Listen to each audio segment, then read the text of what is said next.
Hey guys, how are you today? Doing good. How about you? Really Wonderful. good, really good. Well, listen, I'm Jim Gass, and I'll give these other guys an opportunity to introduce themselves. And you're joining us on the Reboot today. A little kind of a special episode. We're off track on our normal schedule, but this is perfect because there was on July 2nd an incredibly horrible thing happened. By the way, guys, we are not mentioning the hackers' names on the show. We will not glorify their names. Okay, so that's one of the rules I want to put out today. Kaseya, a software manufacturer that companies like ours use every day, managed service providers and IT support people, was attacked by hackers overseas, is what we're thinking. And a lot of things happened, but essentially what they did is they attacked Kaseya and they hopped to the managed service providers, companies like ours, none of ours were affected. They hopped to the servers that are owned and managed by those managed service providers to hop into customer systems to encrypt their data and hold them for ransom. Some people are calling it a supply chain attack. I call it piggybacking or leapfrogging. My friends here would probably say the same thing. We're going to dissect that. We're going to talk about that. We're going to talk about what we think you should do as a business owner. And I want to talk about also, guys, I want to talk about the accountability that the business owner should hold their MSP to as well. I think there's a conversation to be had about that also. But before we get started on that, again, I'm Jim Gaston, Cincinnati. I'd like to go to this guy right here first. Mm-hmm. Ryan Heisler, Computeries, and we're in the St. Louis and Chicago area. Brian Bradley, B&L PC Solutions, based on Long Island in New York. And I'm Dave Groot, Windstar Technologies in Culpeper, Virginia. I actually had to think backwards on that, guys. That was good. That was well played. You know what? Yeah. All those years of visualizing organic chemistry in my mind. So, Hey, how come your fancy little name descriptions aren't at the bottom? Yeah, I'll take the caption off, and that'll go away, and we'll have our little name. There you go. All right. Now you can know who we are. Now everybody knows who we are. So I'll keep it on the chat. Well, anyway, guys, we all are very familiar with what happened. I don't know about you guys, but it was kind of a scary weekend for me as a managed service provider. And on top of that, we're not going to talk about it too much today. But then Microsoft at the same time came out with this vulnerability, the print spooler vulnerability called Print Nightmare, which kind of made us actually kind of scramble a lot over the weekend. Were you guys scrambling for your customers at all, doing things over the weekend? Yeah, Friday was a hoot. Friday, yeah. To say the least, right? Mm-hmm. So, and we're still reeling from the print spooler, even though they came out with a patch today. We're still working on making sure our customers are nice and secure. Anyway, back to Kaseya. So, anybody else want to put in their words what they understood happened? And all of it's still sketchy. Still, really, we don't have all the details. I think your summary is, accurate and simple enough. You get into a lot more detail, but that's the basics of it. There is so much news and information out there. Even Biden's talking about this attack, right? Just like SolarWinds a couple years ago, the meat company recently, and the pipeline, right? Colonial. So this is a really big deal. What's interesting about this is it attacked a lot of small businesses. Do you guys happen to know any MSPs that actually were affected by this directly? Do you guys know? I don't know any personally, no. Yeah, from like community forums, I've read several of them. Yeah, and just so our viewers know, we're a member of a national community. All of us are, and so we hear about all this and a whole bunch of different things through those channels a lot. And so I don't know anybody, but I can only imagine if a customer of ours got ransomed. I've seen it happen, and if it came through us, how I'd feel about that. I mean, really, the managed service provider is, in a sense, their hands are kind of tied in this, aren't they? I mean, does anybody know about the so-called things that would have prevented this and have an opinion on it?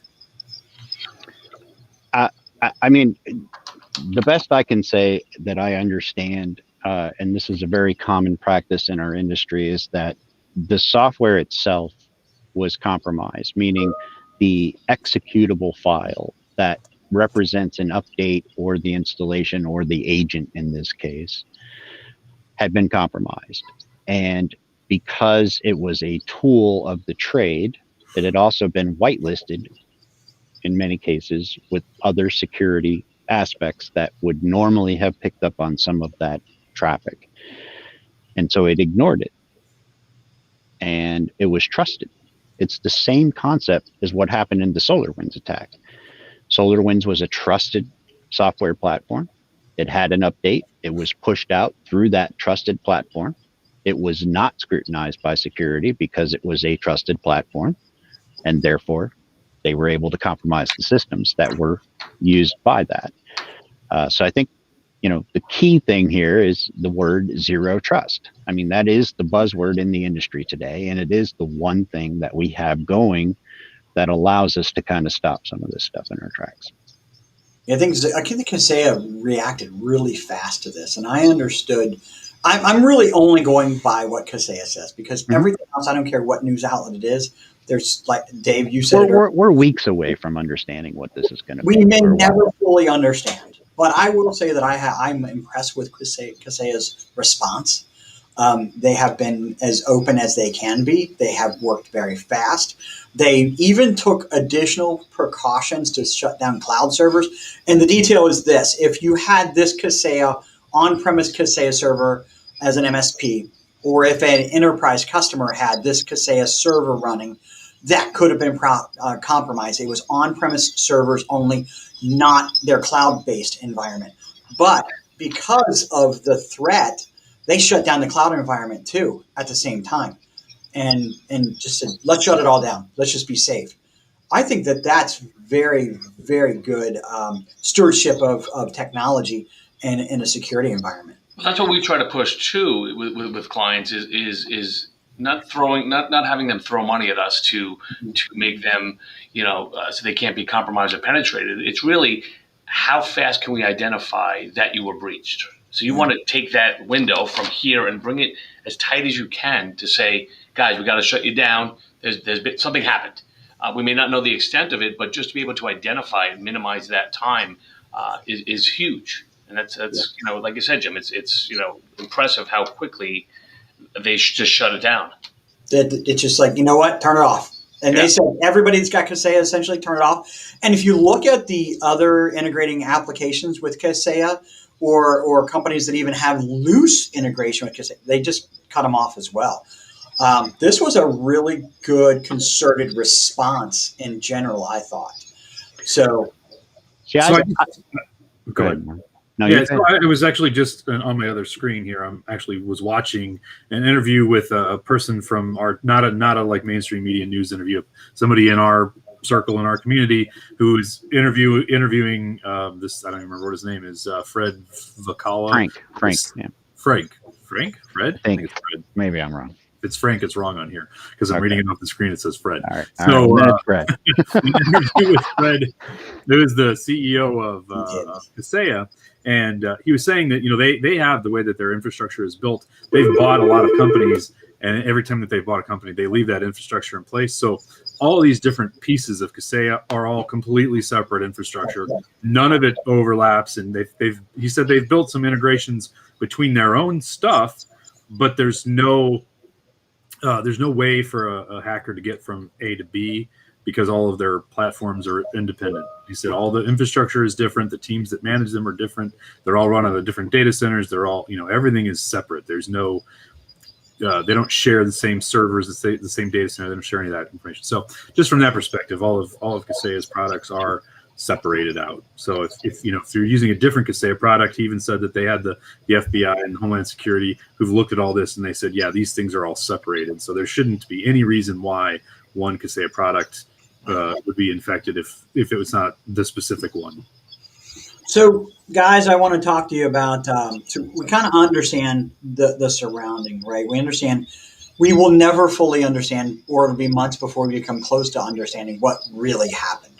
And then we can actually start to dig in and get to work on how do we prevent it, right? Preventable measures. I have one piece of advice first off. And you guys, I'm sure you're going to echo, if you have a managed service provider, an IT guys, your brother-in-law, anybody that's doing anything like this, you need to make sure that they scrutinize the vendors that they use to support you, protect you, secure you, so on and so on, and update you, patch you, you name it, right? Every one of those vendors has a responsibility to ensure that their software is up to snuff with today's security technologies. What does that mean? Well, they're patching them, right? It'd be great if they can all be SOC 2 compliant, right? Is that appropriate, Dave Groot? Well, what it means to me is that we need to stop having software developers write code that requires elevated permissions in order for it to run. Yeah. That's what needs to change in the code world. And they're writing sloppy software, and this is what you get. Well, it goes back to using run-of-the-mill anybody antivirus. Remember the old Kaspersky conversation in the past, right? Which was reputable for a very long time, and versus using a Webroot or a Symantec, right? Not that Kaspersky.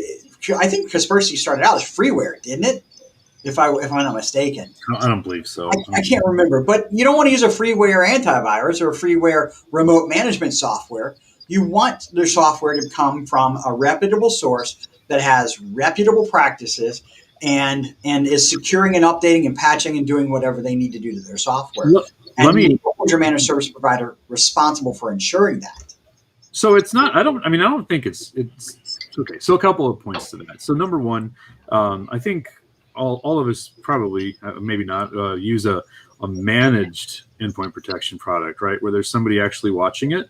Kaspersky's, it's an antivirus, right? It's probably not a very good one, and it's a Russian company. That's questionable. Well, I'm sure they claimed it was great. Don't worry, I know that. They have an office in the UK, but it's developed in Russia. I read about it a couple of weeks ago just to make sure. But we're not here to disparage anybody, by the way. Right. When Brian said the ability, like the ability to know and close the window and narrow the gap, right, of what you're exposed by. So just number one, because I'm thinking, Jim, points for if I'm a business owner listening to this, what do I want to know? I want to know how the heck I prevent this from happening to me, right? So one of the things that many people don't have is antivirus that actually is monitored, right? One of our clients actually sent us an email from one of their clients, right, that they're a vendor for, that was about this, and it said, hey, you're a what was it? A premium vendor of ours or something like that, and you have our data. We want to make sure that you're doing things. They actually said, do you have an EDR, and do you have a SIM, an endpoint protection that's monitored by a SIM, and is it also managed by a SOC? Yeah. Which was a pretty, I was kind of impressed that they even asked those questions. Most people would have said, what does that mean? But in this case, luckily we had all of those things set up for them. So that was, a very easy reply. Yes, yes, and yes. But if you're, and I know, so part of where I was going with this is I know the provider that we use that manages that endpoint protection for us, they actually had contacted some of the folks who had issues and some of them who didn't have issues, but they were actually monitoring the IOCs, right, the indicators of compromise, and were contacting people who had those on systems that they managed, right? So the ability to have somebody looking, right, when a crisis type thing starts happening, having somebody being able to review it and actually say, oh, look, something bad's going on, let's do something about it. So if you have some kind of a Kaspersky or a AVG or a Windows Defender or whatever, aside from the fact that whether or not it's a good product, nobody's watching it, right? I've looked at I was at a dental office a couple of weeks ago, talking about them about being a new client, and they were raving about their IT guy who knew all about the dental software that they used, and kept asking, did I know this dental software? And I said, you're really asking the wrong questions, because I've looked at your environment, and this is like a ticking time bomb waiting to explode, because you have the only shred of security of any kind they had was Windows Defender on a couple of the computers, not even all of them, right?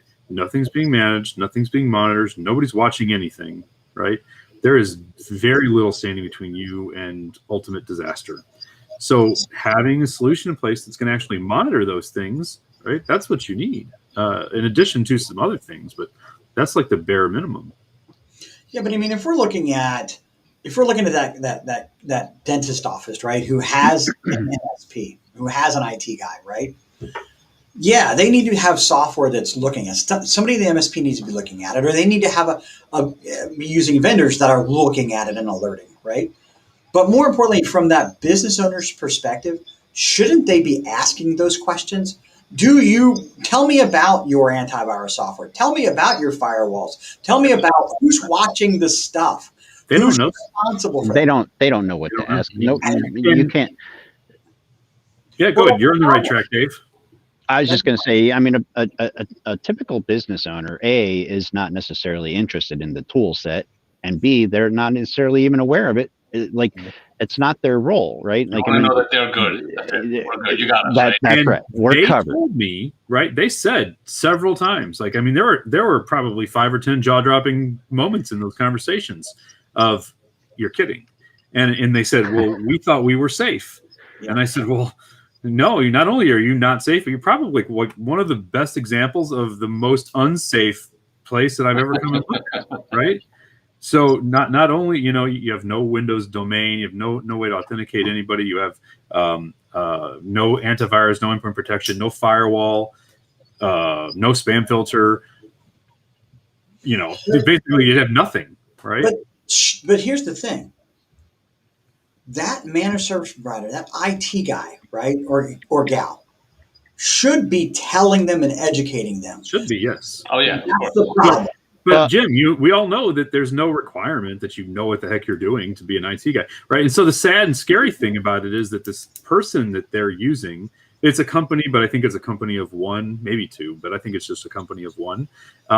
That's all they do. They're doing all these dental offices. I think they worked for one of the large dental providers, and they were doing support, and then they branched off and, you know, took a lot of those clients with them. So now they do several dental offices.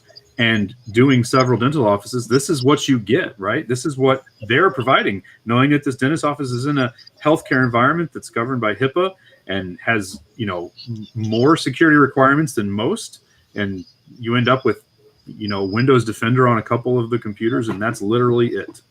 Would it be safe to say, to the business owner, if you have an IT guy or gal or a managed service provider, somebody that is your IT support that is not talking to you about this and trying to educate you on this, then you need to be pressing them to give you more information so you can be vigilant and make educated decisions. Because the only way you're going to ever get that is from a competitive company coming in and evaluating you and telling you, hey, you know what? Right. No, this is the problem. And they don't know for years. So business owners can't put their head in the sand anymore. Right. Because these guys are going to find out about how vulnerable they are after they get hacked. Yeah. Well, that's how it always goes, right? Right. Well, I mean, but that, and you know, I'm telling them, look, I'm not just trying to sell you insurance, right? I'm not trying to sell you snake oil. I'm trying to sell you something that's going to save you from disaster. And I'm not even exaggerating a little bit.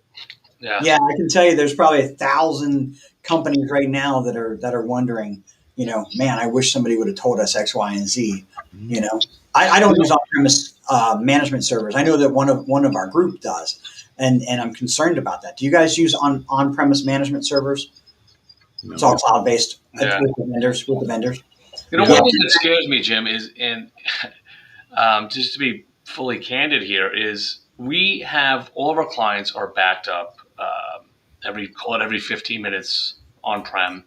That data is pushed off-site minimum twice a day to 2 bi-coastal data centers. We sell them on that, right? We test that every single month for every client. We document it, so we're good, right? So let's go to the extreme here and talk about the intent of what happened here, which was what? Was to compromise the MSPs and ultimately corrupt data, right? Encrypt data and demand a ransom for it. And get paid $70 million, right? 70 million. Right. So what do? We we sell the services to our clients that you know, and I've dealt with ransomware it's not, no one's immune to it. So I know the recovery on that. But the reality is if all of our clients got hit with this at once, that recovery time goes way down, right? Or up. I mean, you can't have everybody in under that hour, under that 2 hour or 3 hour. Now you're dealing with potentially potential, hundreds of clients that you have to now make whole again. And I don't have an SLA on that, and that's something I have to address and figure out, how do I recover from this for my clients? Well, and this is Not part of the one-on-one, reason. but as a whole. We all know that there is. I mean, I don't know. Maybe you guys have. I've spent from like Friday at noon or 1 or whenever this happened. I've spent an inordinate amount of time reading every single thing, mostly the community things and people talking about that they don't have the surge capacity. Nobody does. Nobody's got the surge capacity to rebuild all their clients at one time. So, the best thing that we can do, and we don't know the situation of these companies that had the issues, what were the products and the solutions that they were using. A lot of times in the aftermath, you find out that what seemed like it was tragic it's not tragic. What seems like it was the newest, most deadly thing that ever came out with ransomware. A lot of times it comes out that, oh, well, we weren't doing the most basic things. We had Windows Defender on everything, right? And that's why it happened. So we don't know those answers yet. But, for us, I'm scrutinizing everything that we're doing and everything that we're using to make as much, have plans in place and try to. I very purposely separate a lot of things, right? Like the lock from the key. Yeah. It makes it a little bit more challenging for us sometimes, but I know that I have the lock and the key separated so that you can't get into one thing and have both the lock and the key, right? And it's a little bit less convenient sometimes, but I think it's a little bit more secure because I've got the things in different places. But back to what Brian was saying about that surge capacity thing, what are the best ways that we can combat against that? And this is like not even because if you're a business, imagine if every one of your desktop computers, laptop computers, your servers, everything gets encrypted at one time, right? Yeah. That's still going to take a little bit of time to get back together, right? In the best case scenario. So are you okay with that? I mean, well, the other, go ahead.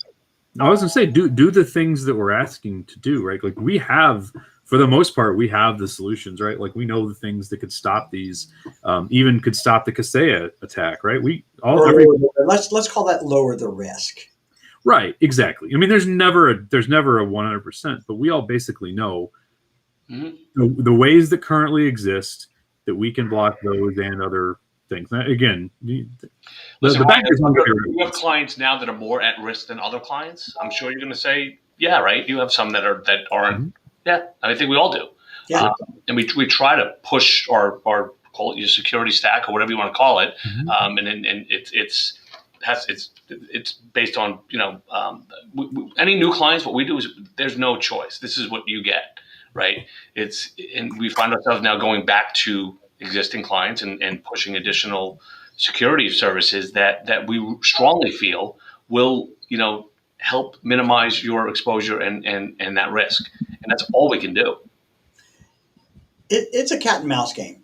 And so maybe last year, and I'm just giving you silly examples, maybe last year my customer was okay with just having antivirus and a firewall. You know what? That's the risk level we're at today. You know what? And that's what I can afford. And that's what I'm willing to spend. Well, fast forward 6 months from then, and then that level and that risk, because of a couple things happening to some other people, goes up. And now I'm willing to spend a little bit more.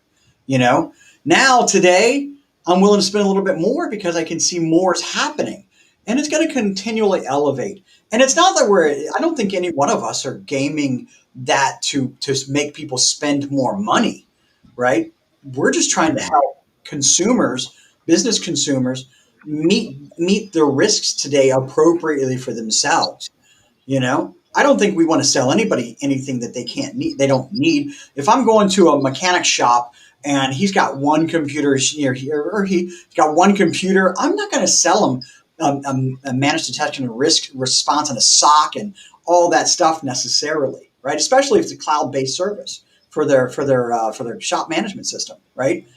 I don't want to do antivirus, firewall, maybe some cloud backup somewhere for something, but they don't need an Arctic Wolf or something along those lines. I think that it's important to understand that spend level's got to be appropriate, and it's got to constantly be readdressed and reconsidered. Because, hey, you know what? I'll tell you, those people that got hit from the Kaseya attack, they would spend differently today than they would have spent last Yeah, but week. that same single user, if they do get ransomware, that's the same $50,000 being requested to them as it is to a big business. It is. And there's you have to say what's your where do you want to draw the line here? Yeah. I've invited 2 people with that are using SOC services. And so the advice to the business owner is, if your IT guy's not talking to you about, this, and helping you determine what is your level of risk, and it's all about what's the next thing and how much does it cost and how much more protected does it get me, where the risk doesn't outweigh the cost of the technology. So, Jim, there's a couple of points that I want to make that are particularly important. Number one, this Kaseya thing happened through RMM tool that managed service providers use, but this is just an escalation, right? It's like the next step in the game that has started. A couple of years ago, 4 years ago, whatever it was, the ransomware did not exist. There was no such thing, and so this is just the next step in the escalation. This particular time, it was via an MSP. But previously, it was through SolarWinds, and before that, it was something else, and then there'll be some Microsoft risk. And so, I don't want anyone that's listening to this to say, "Oh, well, this only was because if I was using this RMM type software, and I don't use that, and I'm not going to, because then I won't have the risk." That was just this time, right? It's not isolated to this. It's been going on for years. It will continue to grow, and next time it's probably going to be something different. In no matter what you are, what kind of business you are, it doesn't matter because the other misconception everybody has is, well, I'm small, nobody cares about me, nobody wants to hack me, I don't have anything to get, right? Well, if you have computers that have any kind of data or any kind of value to you on them, then hackers would love personal data too that can be exploited. It doesn't even have to be a value. It doesn't even have to be a value.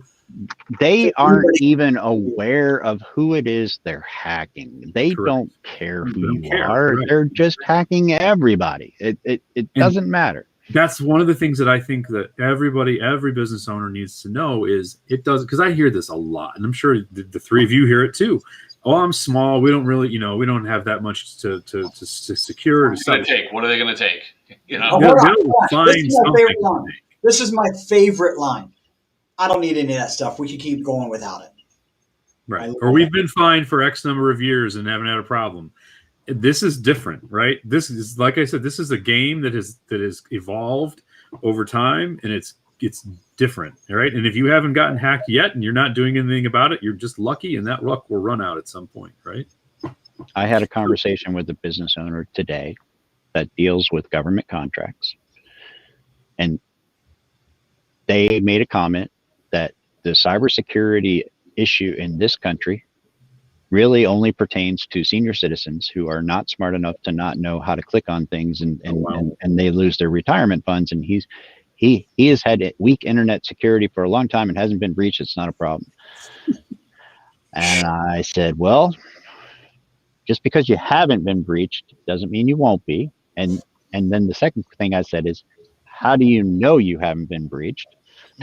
And then he's like, well, how is it that they're going to breach me? And we were talking about his accounting package, and it was in a remote desktop session on a Citrix server somewhere across the board. And I said, well, let's just talk about this package right here. If they get infected and they, like, I took them down the whole chain, the supply chain, right? Like, you have this software installed on your machine.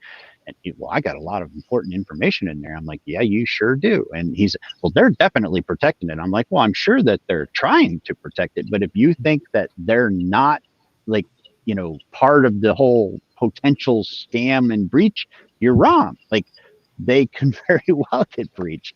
Mm-hmm. It just blows me away, the mentality out there. And so, the things that I think are important for business owners to understand is that it doesn't matter if you're small, even if you have one person, right? If you've got money in a bank account, a hacker will figure out a way to extract that from you.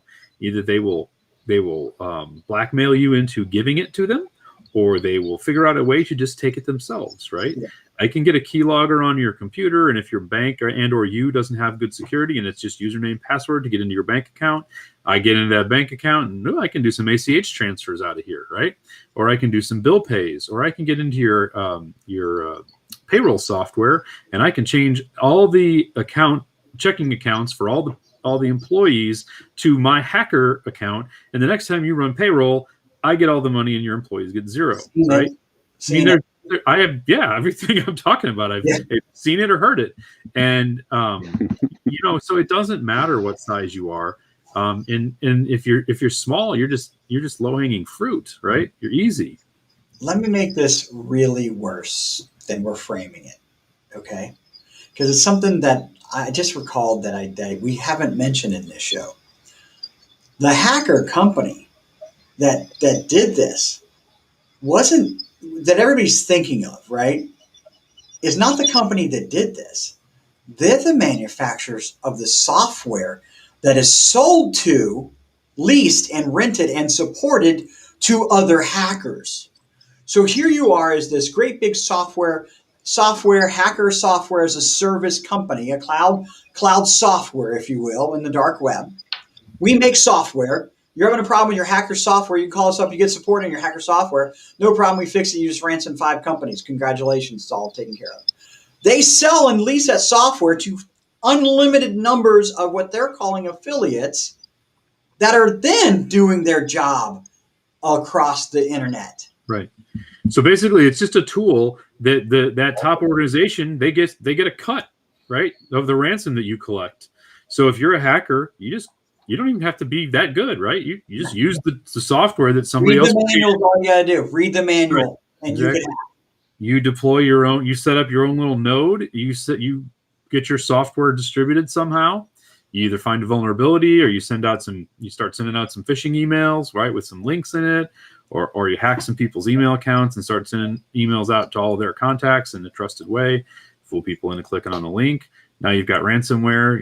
You get a $50,000 or $100,000 ransomware a couple times, and then you give the big mothership organization that wrote the software a 30% cut or whatever it is, and all the hackers win, and this business guy loses. So what goes back to the point is, like, they're indiscriminate. They don't care who you are. They don't care what you've got. All they care about is they're going to either collect their ransom from you, or they're not going to collect the ransom from you. It's a 50-50 chance, and you know what? It doesn't cost them anything extra to do it. Yep. Here's a great question for a company that doesn't think that they have anything to get, right? So, essentially then what you're saying is there's no value in any of my IT stuff, right? No value in my computers, no value in my server if I have one, no value in my cloud infrastructure, whatever. So then what that means is, as the business, that you're saying that if my computers were completely gone and all the information that's on them was completely unavailable to me for a week, and maybe there's a chance to get it back, I'm okay with that, right?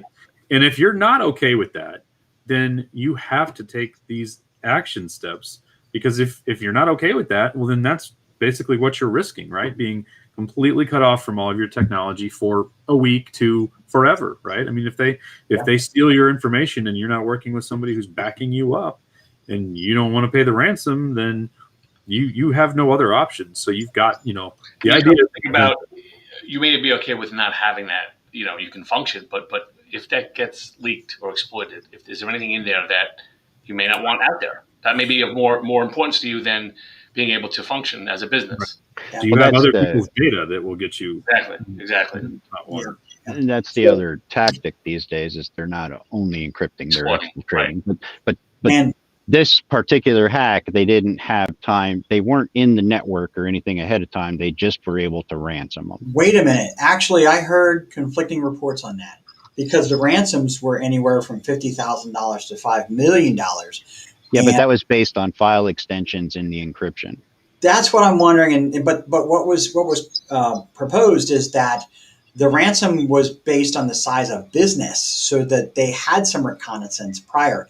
Again, not factual, not known for sure, just secondhand information from another article that was out there on the internet. I don't know this for sure, but generally speaking, though, your hackers are in your network for a period of time. Mm-hmm.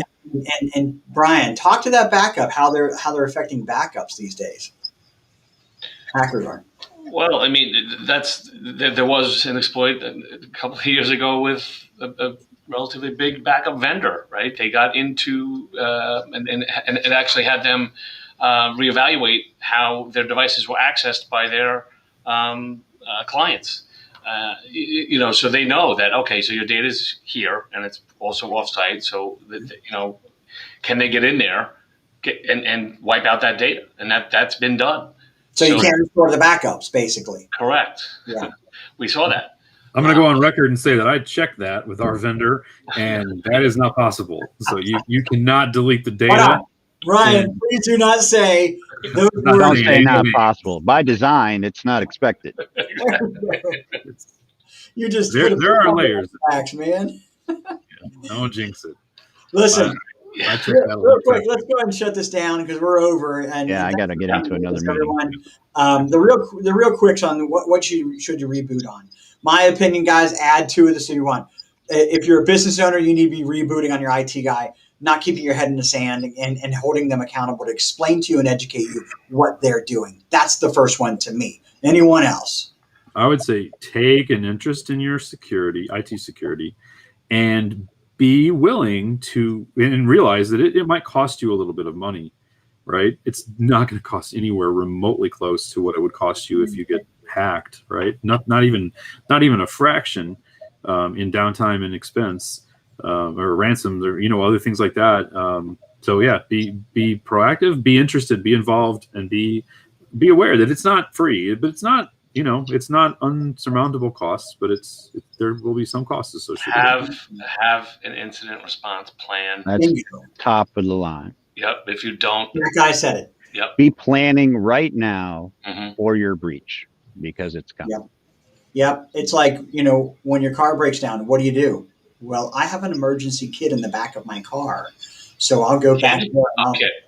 Yeah. What's that? They said kid. Yeah, no, I don't have an emergency kit. So. Well, listen, thanks for joining me, guys. This is the Reboot. Again, we're on every other Wednesday at 1:30 Eastern time. Guys, I'm going to push us not to next week, but we're going to start over and hit the week after next. So we'll put our topics out there soon. Thanks for joining us, everyone. Thanks a lot, guys. Right. Thank you. See ya.